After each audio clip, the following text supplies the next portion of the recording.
do you see any restrictions, regulations coming for the US in the next 6 months or so? I think it's unlikely we'll see anything happening in the next 6 months. If anything, we might see some regulations or policy making around perhaps ICOs.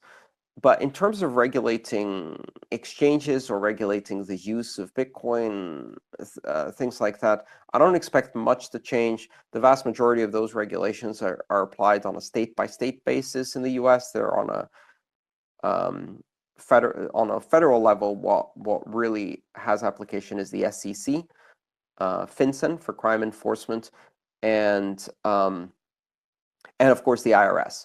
One of the regulations that I would very much like to see, which would be useful, is that at the moment, if you do transactions with cryptocurrencies, no matter what the amount, you have to do capital gains reporting. And that is just ludicrous. Like if I bought some cryptocurrency for $1, and then I buy a cup of coffee, and in the meantime, that cryptocurrency has appreciated in value to $1.05, I have to report 5 cents of capital gains. And the problem isn't the reporting of 5 cents of capital gains and paying 20% tax on 5 cents.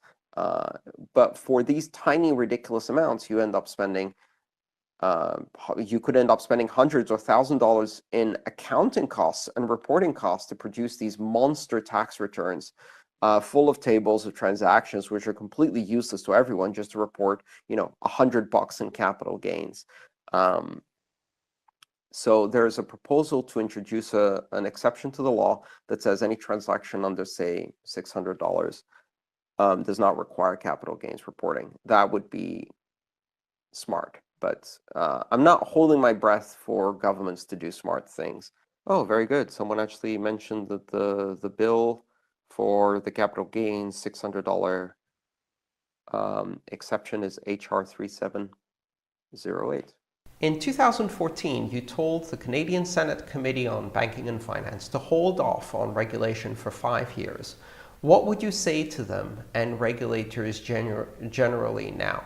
Well, first of all, still have 2 years. So, well, 1.5 years, let's say.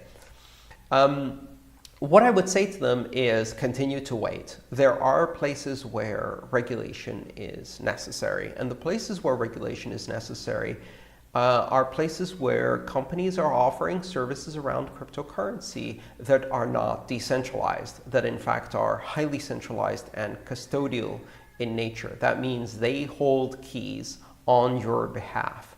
And there's a reason we have regulations for people who have custody of money, and the reason is that eventually, in almost every case, they try to run away with the money.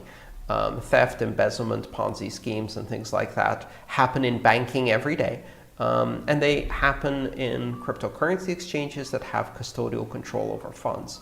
So if someone's holding money and they're not doing cryptocurrencies in a decentralized fashion, that represents a risk towards consumers. And I think those entities should be regulated. They should be regulated from the perspective of information security, capital reserves, insurance, etc., just like banks are. I don't believe in KYC AML regulations, but unfortunately that's not up to me. So I would say there are areas where regulation can protect consumers from custodial systems that put their money at risk. But beyond that, this is still a very early and developing space, and regulating without understanding how this technology works is going to suppress the technology.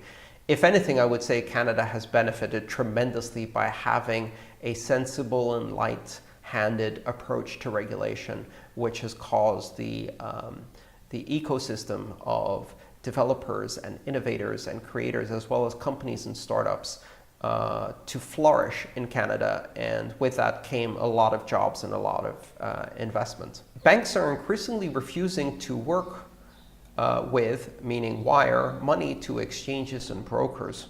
How do you think that will play out in 2018?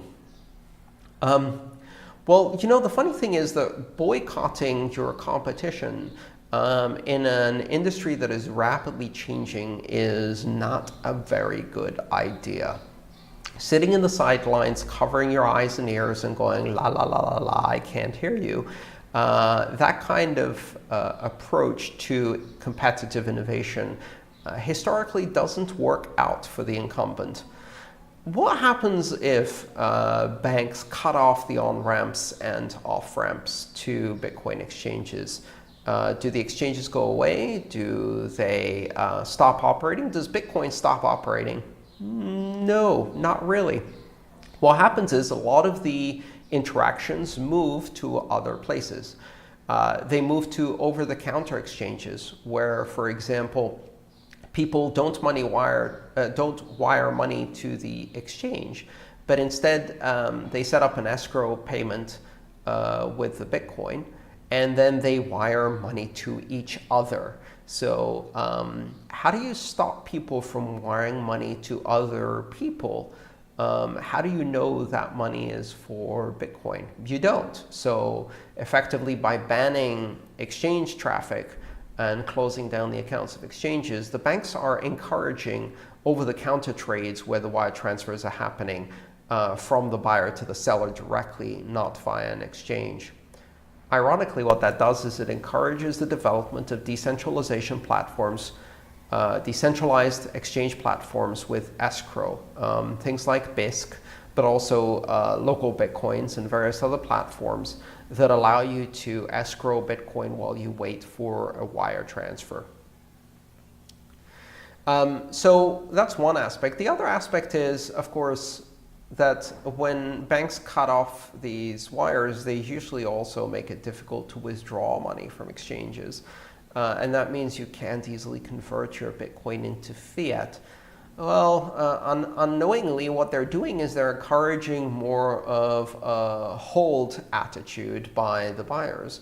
And they're also encouraging the buyers to seek out ways to either hold on to their Bitcoin or spend it directly without converting it into fiat.